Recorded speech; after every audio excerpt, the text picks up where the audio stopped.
Tunde Olaleye runs a small laundry in this corner of Lagos, employing 4 persons.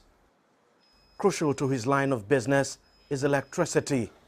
Without it, he would not be able to run his washing machines or iron clothes.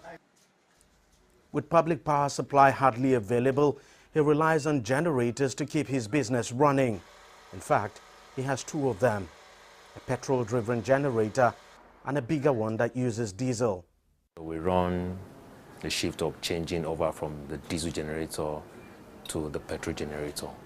Because the diesel generator is not that economical for us unless we have heavy-duty jobs available to power all the equipment we have.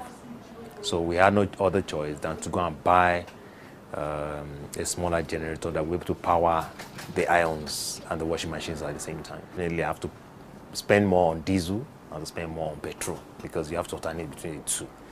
And those are running to thousands of naira per month. It's the same story for millions of small businesses in this commercial city. Most rely on even smaller generators like this ones, which are very popular with small businesses here. Fueling the generators is another issue altogether. With Nigeria battling a biting petrol scarcity, getting a gallon of petrol to buy is no mean feat. Even big businesses too are not left out. This has become almost a weekly scene at the offices of public electricity service providers here in Lagos. Residents protesting high tariffs by service providers even when power supply is hardly available.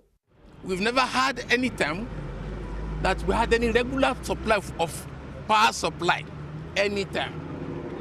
I tell you what, in the last 6 months,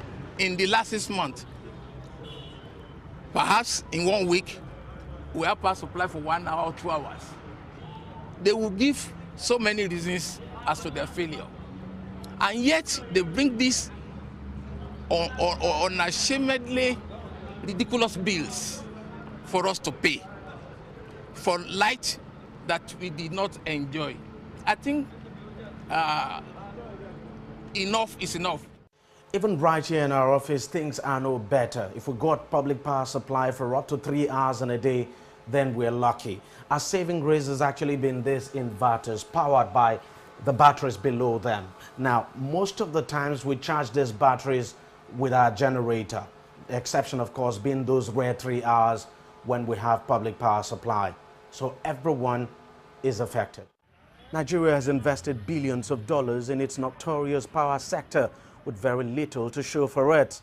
In 2013, the government privatized the country's electricity monopoly, Power Holding Company of Nigeria. People had expected dramatic changes with the private sector taking over. But 2 years on, Nigeria's electricity challenge is still not showing any sign of improvement. Current power generation is put at a meager 2,300 megawatts.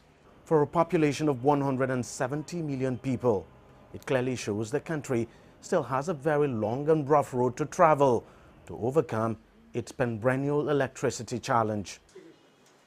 And for millions of small businesses like Tunde's, it's difficult to tell when their generators will cease to be their main source of power.